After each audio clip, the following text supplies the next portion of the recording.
Good morning from Panhandle Outdoors, America's only daily outdoor TV show. Your source for fishing, hunting, and information for folks who enjoy the great outdoors. Now sit back, relax. It's Panhandle Outdoors.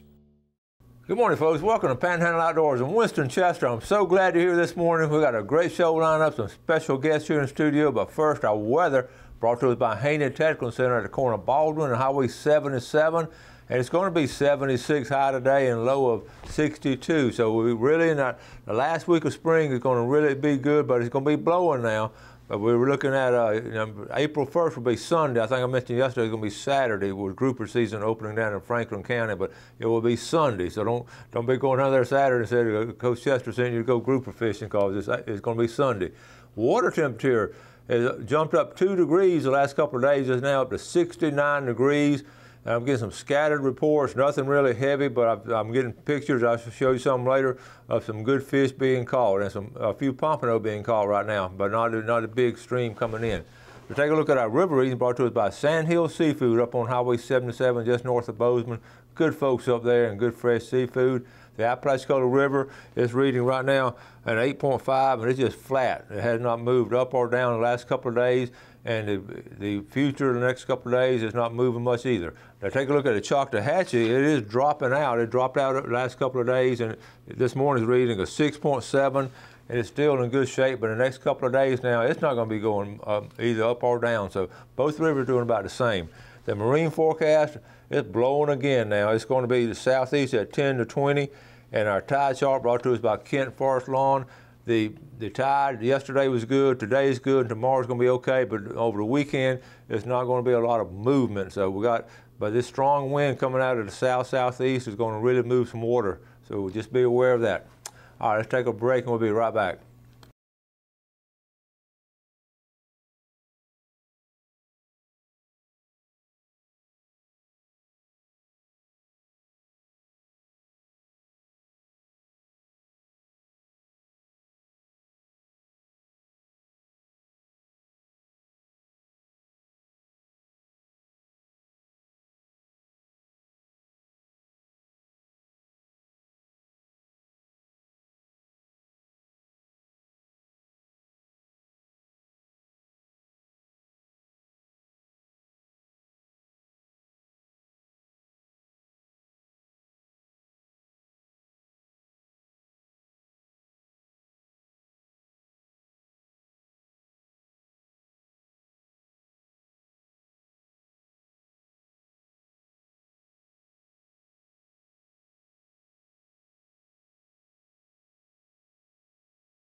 Welcome back, folks, and welcome our guest here this morning, young Nelson Buck. Good morning, buddy. Nice to meet you. Good to see you. Come all the way over from Destin, and of course, Kenny Bostic.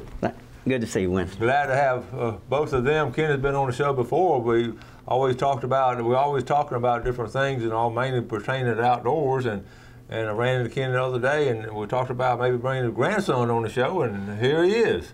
Welcome to the show. Tell us a little bit about yourself. How old are you? I'm 11. Okay.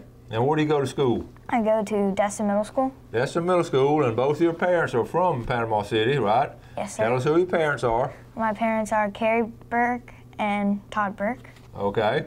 And you got one pawpaw here. Who's your other one? My other one is Les Burke. Les Burke. Okay. Now you've got a situation where you get to do a lot of outdoor stuff. Yeah. And you enjoy that, don't you? Yes, sir. Your pawpaw's kept me informed all these years about all the things you're getting to do. Kenny, what are some of the things y'all been able to do over the years? Well, we've done a lot. Winston Nelson is just getting to the point where he can actually travel by himself. So this year he was able to fly up to the farm and we went turkey hunting. But now we're getting a 223, and when he's up this year, we're going to do some sighting in because it's about time to start deer hunting up there. But the only issue is just so far away. Yeah. So when he comes, he's only able to stay a few days because school's in. Now, your farm's up in Missouri. It is. So you'll fly. He can fly now from here up to there. Unaccompanied. Unaccompanied. And it just really is great. And, you know, instead of being a 16-hour drive, it's a 3-hour flight. Oh, cool. So it's just working out great. Southwest is a great airlines to fly. I think it's just $50 extra to fly unaccompanied, and you can't beat that. You have to check in with the stewardess. They have to check you off and that kind of stuff and then hand you off. You have to show IDs. Oh, good. And good. when he got off in St. Louis, me and Martha went down there, and we had to show an ID. We had to sign for him to get him off the flight. You know. Well, that's cool. So what are some of your favorite outdoor things? What do you really enjoy doing? I like turkey hunting, fishing, playing around. That's pretty good. That's a good way to go. And what grade are you in? I am in 5th grade. 5th grade. Do you have a lot of your classmates? Do they do stuff like that, or you? Know what I mean? Some of them, not most of them. No, most of them just stay inside. That hit a nail on the head. That's what we talk about all the time on the show, getting young people involved. And I think that would be the answer to most schools around America. Some of them do it, but a lot of them just stay inside and don't do anything. So, so it's up to us to get them all outdoors and doing some stuff, because tell them how much fun you have and all. All right, we got some great pictures here now. One of the things, Kenny, when is the turkey season up there? When do they have it? It always starts on a Monday. And this year, and it's sort of good for retired people because you get Monday through Friday pretty well without anybody around you. I hadn't thought about that. But and it's always about the middle of April to the 1st of May. Okay, I'm going to show. We're going to show a couple of pictures, and we don't get them all in, but we got some really good pictures here, and we got. Let me get them all through here. Now we got some really neat stuff. Let's see. Let's just get focused in. We got the picture right here, Kenny. So we're going to tell us this beginning picture. Tell us about this one right here. Well, this is when everybody comes. Everybody says, "Where are you going?" When I was working, I always said, "I'm going to the farm." Going to the farm. So I had this sign made, and we put it on the gate coming into our place. And that looks good. Yep. So when everybody gets there, we go out and take a picture by the sign. That's cool. That's cool. All right, now what about this one? We had just got Nelson off at the airport, and we went to the Arch. If anybody ever goes to St. Louis, they need to stop by the Arch because it's the gateway to the West. And we went, there's a museum under it. Okay. And it's just a real neat place to visit. I've never been there. I didn't realize there was a museum under it. Is it a good museum? Oh, yeah. A lot of the historical It does. Because it was the gateway to the West. Gateway to the West. And your grandmom's happy to see you, isn't she? Yeah, she was. Definitely. All right, tell us about this picture. Go ahead, now. You tell us. That picture is me and my dad. We went grouper fishing, and we did some red bull fishing too. And we just had a lot of fun. Where were y'all doing this? Destin, Florida. That looks like some of those Destin redfish, don't it? Yeah. That's red bull, actually. Yeah. They had both hooked up and landed these 2 fish. That is cool. At the same time. Okay, we're going to take a quick break, come back with a lot more pictures.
Okay, welcome back. Sitting here with Kenny Bostic and his grandson, Nelson Burke. And we're just glad to have an 11-year-old here that's a big outdoorsman, and what a great role model he is for his peers. So glad to have you. Got some more pictures. Now, we looked at these big, you caught these big redfish, but tell us about this fish right here.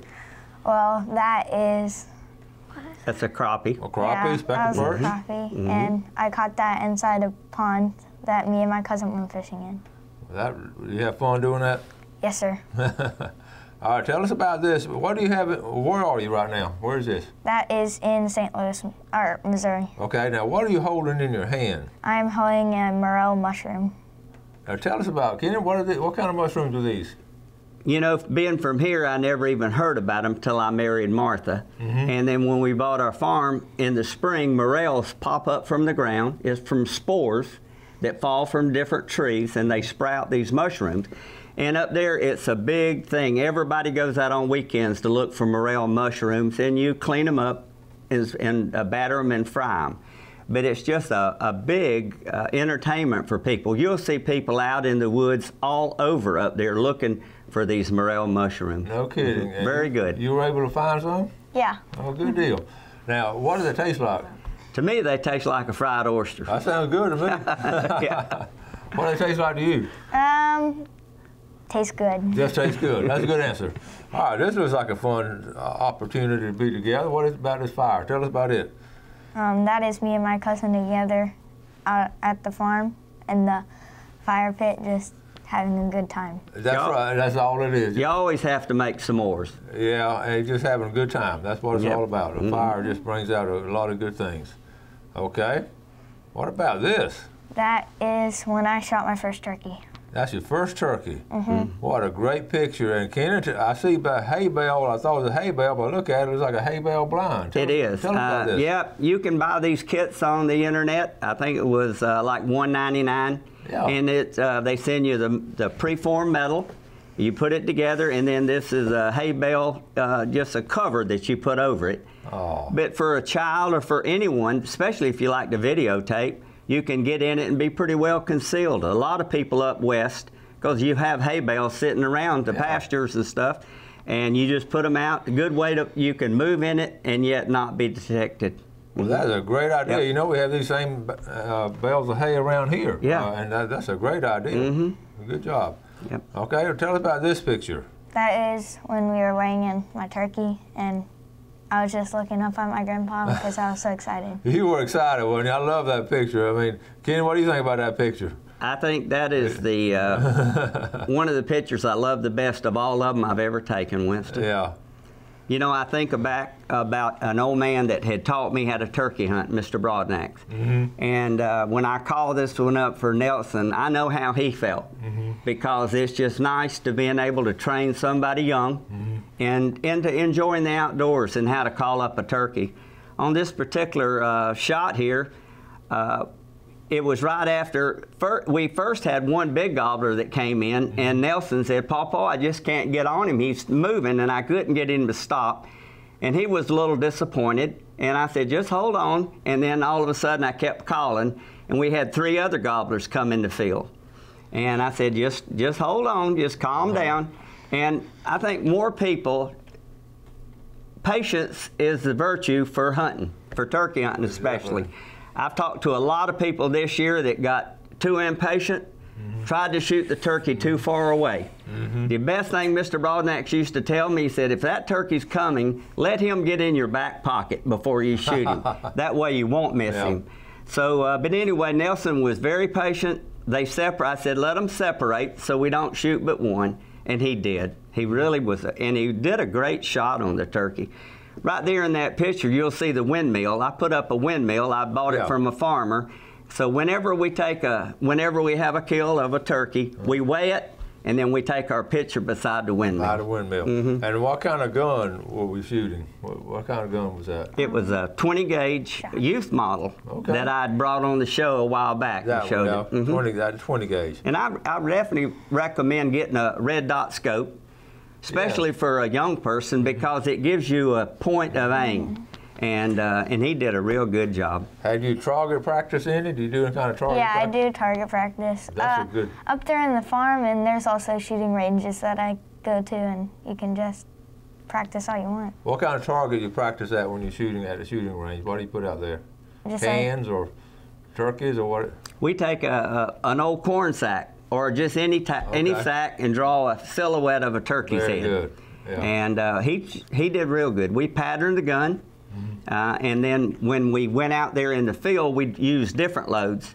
But around the cabin, we just used field loads. But whenever we actually shot the turkey, we put in a full turkey load.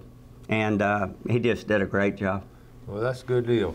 What kind of calls? You were talking about calls and all. What kind of that on that particular turkey? How'd you do your calling? We are doing like box calls. Okay. And Papa. We used a slate call. Slate call? Okay. I like a slate. I've got, and maybe in the next segment I'll show a few of the calls. I think some people, they get scared a little bit because all these shows that go on, but to be honest with you, all you need to know is 2 basic calls to kill a turkey, and that's a cluck and a yelp. Mm-hmm. All the other calls are mainly for TV and for all these calling shows. Yeah. But the old man that taught me how to turkey hunt says you use 2 calls, a little cluck early in the morning or a tree yelp, and then later on just yelp to him. And don't overdo it, because in the wild, turkeys don't overdo it. Yeah. Just make it simple, and once you hear him gobble, just shut up. Like Eddie Salter said, once you know he gobbles back to you, take your turkey call and throw it away. Because if not, you'll keep yelping and mess yourself up. Yeah, you're going to scare them off. Now, have you tried any calling? Have you doing much? I basically have only tried like the box call, but I'll probably get into some other calls later. Well, maybe when you get back to school and all, maybe your teacher let you try it out in class. You think she'll let you do that in class? No, probably not. No, I'm just kidding. Don't do that. But that's fun that you're trying to do that. Now, what was your favorite part about going when you go see them? What's some of your favorite things?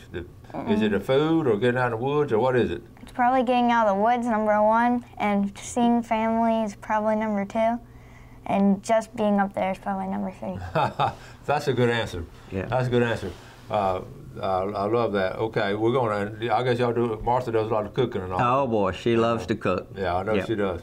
We're going to take a final break and come back, got some more pictures to show you of some other activities around here, and we'll be right back.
All right, welcome back, folks. Glad you're with us this morning. Let's take a look at our fishing game time, brought to us by Blue Water Outriggers down at Port St. Joe, a store of outdoorsman that has everything. We're looking at our time from 9:37 to 11:37 this morning, and this evening from 10:05 to 12:05. I want to give a special shout out to the Bent Rod Fishing Club on Saturday. Richard Cockrell and I rode up there and had about 25, 30 people up there. Had a great meal and great time with those folks. They love fishing and they love watching Panhandle Outdoors. So I'm gonna get some shout outs later. And then Sunday afternoon, Gail and I went down to the Apalachicola Historical Society. They had about 40 folks down there, had a great presentation, and those folks love their heritage and all down there. So great weekend with outdoor stuff. Got a few pictures before we get back to them. Let's go through them pretty quick so we'll get back with Nelson and get some of his hunting secrets. All right, here's one right here. This is Marcus. Marcus, he's got this is a pompano we call it, Marcus Cowan, and then we're going on over here to, this is a Weewall Surf and Turf. Okay, this is my buddy Matt Kohler, and he's got a wild hog and some brim. Weewall surfing, I like that. Ken Paramore sent these in, Bay County Longbeards, and this is Jose Ponce has been on the show before. He does some great work right there, a great man, and just Jose and his brother Delfino got a double. This was Saturday morning, okay? And then some catfish. This is brought to us by, this is Steve Crowder brought these catfish in, and that's a nice mess of catfish right there. And then I got this email here from one of the viewers. The feral hog problem in Bay County. We have a population problem. Here's some pictures I've gotten on my trail camera on my property. We need to be aware of the problem and hunt them, just saying. And thank you from an avid viewer, and that's from Charles Michael, and it's really a lot of wild hogs around here. And here's a day picture of them. And you see, look at that ground, what they do to the ground and all. That's amazing what they do. And then this is, okay, I'm gonna talk about this one tomorrow. I'm gonna get into that because we got some more turkey pictures. But speaking of turkeys, let's get back to what we're going on here. Tell us about this right here. Well, this is the turkey that Nelson shot, and I just thought it's a nice way, and you can skin it out from the neck down. Okay. And if you look on a wild turkey, it actually is an indentation in the feathers. Mm-hmm. So you just take a real sharp, I got one of those scaffold knives, and you just sort of bring it down, fan it out, and just sort of pin it. And then you just use 20 Mule Team Borax on the back of it. Okay. And it will preserve it. Cool. But it's just a good way to preserve a hunt. This one got, when he flopped a little bit, it was damp, and we lost a few feathers. Mm-hmm. But it's just a different way to present a trophy. And that's a beautiful feather. Yep. It's just always. So Nelson has this in his room over in Gaston. Yeah. That's great. Yeah. That's great. All right, tell us about some of your calls here. Well, like I was telling everybody, all you need to do is just a little cluck or a yelp. This is the box Mr. Broadnax made me. It's probably 50 years old. Uh-huh. And but this is the way he always starts out on his hunt. Mm-hmm. You try to get as close to them as you can. Number one, you need to be in turkeys if you can. Oh yeah, that helps. You try, yes. And you need to get as close to them without spooking them. I'd say within 75 to 100 yards, if possible. And then you just make a little simple cluck. And then, that's it. That's all there is to it, or a little yelp. And there's all kind of different calls. You got slate calls. This is a real popular call, or a glass call, and it's just same thing.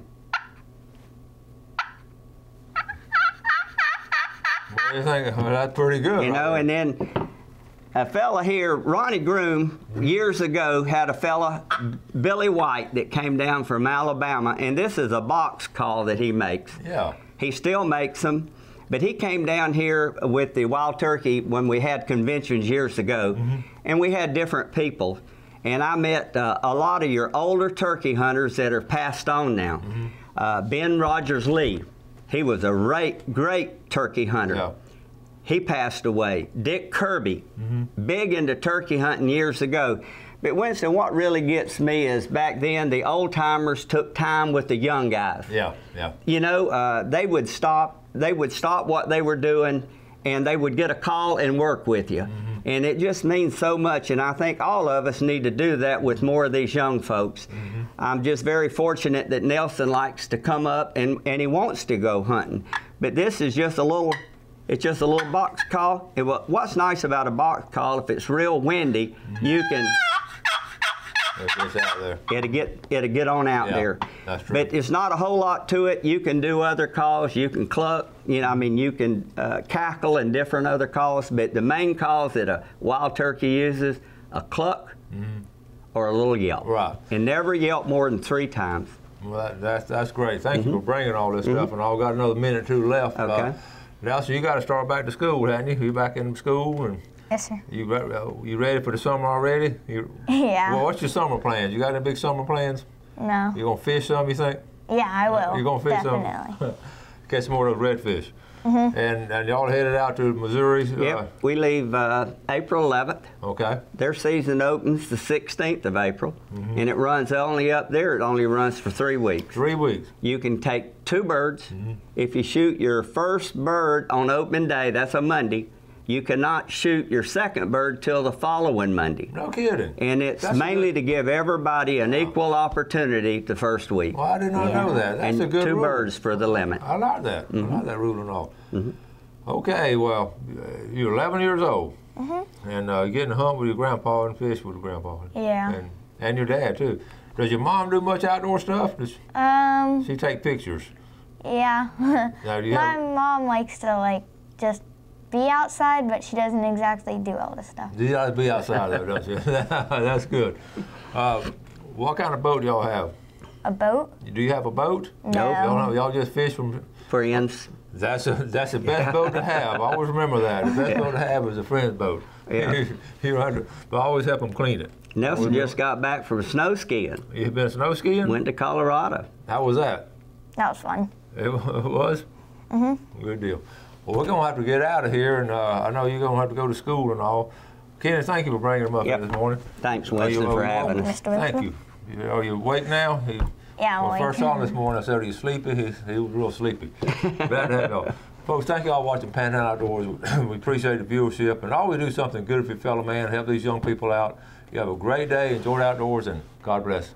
Thanks for watching America's only daily outdoor TV show, Panhandle Outdoors with Winston Chester, featuring hunting, fishing, and other activities and information to help you enjoy the great outdoors.